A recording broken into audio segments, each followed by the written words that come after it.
बच्चों को ढेर सारा प्यार। एक कहावत है, एक मूवी आई थी, देखा होगा आप लोगों ने, दंगल देखिए। Yes sir.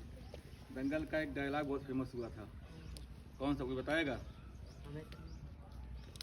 हमारी छोरियां किसी छोरों से कम है के? फेमस हुआ था ना? हुआ था कि नहीं? दंगल में था। अच्छा, देखे कितने लोगों ने देखा हुआ दंगल? अभी लैपटॉप रख के दिखा देंगे। जिन लोगों ने नहीं देखा है उनको दंगल देखना चाहिए। जाके देखिएगा। आप जाके दंगल देखिए। और मैं यहाँ बैठे हुए पेरेंट्स से भी बोलता हूँ कि आप एक बार दंगल जरूर देखिए। आपको दंगल देखेंगे तब आपको समझ में आएगा कि बेटियों और बेटों का जो सबसे बड़ा ड्रॉबैक है, फर्क है, वो हरियाणा में सबसे ज़्यादा है। हरियाणा के छोटे से शहर से 2 लड़कियाँ निकलती हैं, फोगाट बंधु, और फोगाट बंधु इतना ऊपर पहुँचती हैं कि उनके ऊपर मूवी बन जाती है। आप समझ रहे हैं कि देश कहाँ पहुँच रहा है।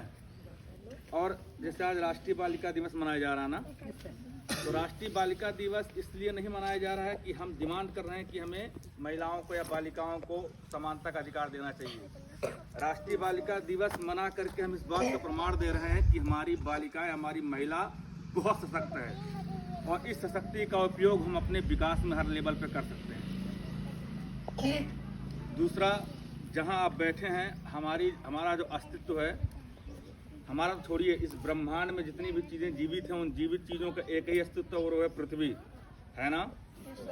मेरे साथ साथ बोलो, है कि नहीं? और इस पूरे ब्रह्मांड में एक ही चीज़ है जिसे माता का दर्जा दिया गया। किसको? इस पृथ्वी को। किसको? पृथ्वी को। पूरे ब्रह्मांड का बोझ अगर कोई सह रहा, कौन? पृथ्वी। तो आप कैसे कह सकते हैं कि महिला जो है वो कमजोर होती है? कैसे कह सकते हैं महिला कमजोर होती है? जिनको लगता है कि महिलाएं कमजोर होती हैं, या तो वो बड़े नहीं हुए, या तो उनका विकास नहीं हुआ। दोनों बातें हैं। हाँ, ये अलग बात है कि हमें, लेकिन ये भी नहीं करना चाहिए कि समानता के अधिकार के तहत, समानता का अधिकार हमें मिलना चाहिए, लेकिन हमें कुछ चीज़ों को, जैसे मैं देखता हूँ कि कई बार अंधभक्ति में लोग दुआ करते हैं कि नहीं, हमको महिलाओं को भी, हर जगह महिलाओं का बराबरी का अधिकार नहीं दे सकते, क्योंकि कुछ तो प्राकृतिक डिफरेंस है ना हमारे महिलाओं के बीच में, कुछ तो है। इसको हमें स्वीकार करना पड़ेगा। इसको आप, जैसे मैं सबसे बड़ा जो है नारीवाद हूँ, नारीवाद का मतलब मैं महिलाओं के लिए बहुत ज़्यादा काम करता हूँ।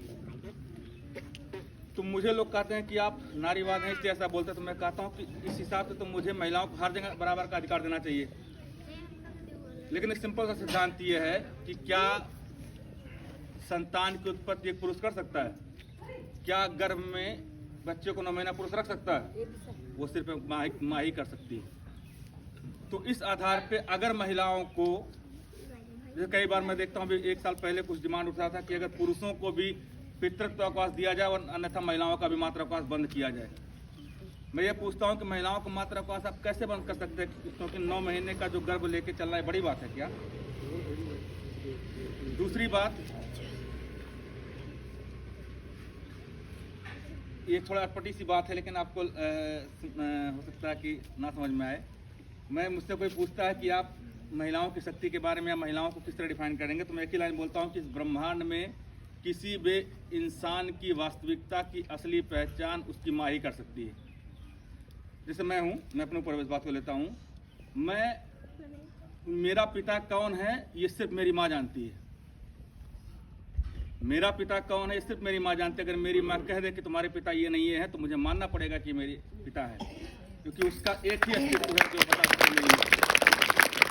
बाकी दुनिया में कोई ताकत नहीं, दुनिया भर का DNA टेस्ट करा रहा, कुछ नहीं होने वाला। समझ रहे हैं? तो इस बात को समझिए। दूसरा ये है कि समाज, जैसे आप पढ़ते हैं ना, समाज, आप कहते हैं कि मैं भारतीय समाज का हूँ, मैं इस समाज का हूँ। सोचिए कि अगर ये खेत है ना, अगर अनाज ना पैदा हो तो क्या मानवता जिंदा रह पाएगी? अगर अनाज ना पैदा हो तो क्या देश बन पाएंगे? लोग जिंदा रह पाएंगे? ठीक उसी प्रकार से अगर माँ, यानी कि महिला, अगर महिला के अंदर से संतान उत्पत्ति करने की क्षमता को खत्म कर दिया जाए, तो क्या पृथ्वी पर मानवता जिंदा रह पाएगी? फिर आप कैसे कहते हैं कि महिलाएं कमजोर होती हैं? इस ब्रह्मांड में समाज और देश का निर्माण करने का एकमात्र अधिकार किसके पास है? महिलाओं के पास। एक बचपन में जब एक मूवी तो मैं बहुत कम देखता हूँ, बचपन में एक मूवी देखा था, उसका नाम था सौगंध। तो सौगंध मूवी में अब हीरो हीरोइन तो मुझे याद नहीं है, तो अक्षय कुमार के साथ हीरोइन चली जाती है, तो लौट के जब अपने घर आती है तो जो हीरोइन के पिता रहते हैं वो उसको गेट पे रोकते हैं और एक डायलॉग बोलते हैं। उस समय मुझे समझ में नहीं आया था, अब समझ में आना स्टार्ट हुआ है। उस समय मैं उसको बहुत निगेटिव लिया था। उन्होंने कहा था कि जब घर का एक पुरुष जो है बेकार निकल जाता है तो सिर्फ एक पीढ़ी बेकार होती है, लेकिन जब घर की कोई एक महिला बेकार निकल जाती है तो अगली 7 पीढ़ियां बेकार हो जाती हैं। तो मुझे लगता था कि यार ये क्या चीज़ है, ये तो निगेटिव है और बारे में। फिर मुझे समझ में आया नहीं, एक महिला है तभी समाज है। एक महिला 2 परिवारों को एक साथ जोड़ने का पुल की तरह काम करती है। एक महिला 2 समाजों को जोड़ने के तरह पुल की तरह काम करती है। जैसे मैं आज यहाँ हूँ क्योंकि मेरी अच्छा जो लोग नहीं जानते मैं बता दूँ कि मैं गरिमा जी का हस्बैंड भी हूँ। तो मैं यहाँ हूँ क्योंकि मेरी शादी उनसे हुई है। अगर मेरी शादी किसी और से हुई होती तो शायद मैं यहाँ ना होता। इसका दूसरा पहलू भी है, कोई ये भी कह सकता है कि आप यहाँ भी हो सकते थे कि जैसे मान लीजिए सर मेरे मित्र होते, तो सर मेरे मित्र होते तो शायद मैं मित्रता निभाने के लिए 1-2 घंटे आता और मैं और मेरी इनकी कोई मित्रता हो पाती, लेकिन इनके थ्रू मैं इस पूरे समाज का मित्र बन गया हूँ। मैं इस समाज का पूरा जो है संबंध बन चुका है। तो इस बात को हमें समझना होगा। और यहाँ जितने भी पुरुष वर्ग बैठे हैं और जैसे यहाँ बच्चे भी पुरुष वर्ग में बैठे हुए हैं, मैं इन बच्चों से भी कहना चाहूँगा कि आपके साथ पढ़ने वाली लड़कियों को आप एक ही नज़र से देखिए, और वो नज़र ये है कि वो आपके सहपाठी हैं, इसके अलावा कुछ भी नहीं। इसके अलावा कोई भी संबंध आपका उनसे नहीं है, वो आपके सहपाठी हैं। और दिमाग में इस भ्रम को बिल्कुल निकाल दीजिए कि वो लड़की है, नहीं बिल्कुल नहीं है। मैं क्लास में पढ़ाता हूँ ना, मैं अगर लड़कों को भी डंडे से मारता हूँ तो लड़कियों को भी मारता हूँ, मेरे लिए कोई उसको दो राय नहीं है, क्योंकि यहाँ उनके पथ निर्माण की बात हो रही है।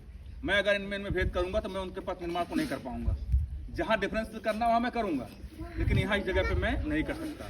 तो पेरेंट्स के तौर पे मुझे भी इस बात का पता होना चाहिए कि मुझे किस लेवल पे जाकर के डिफरेंसेस क्रिएट करने हैं, किस लेवल पर नहीं करने हैं।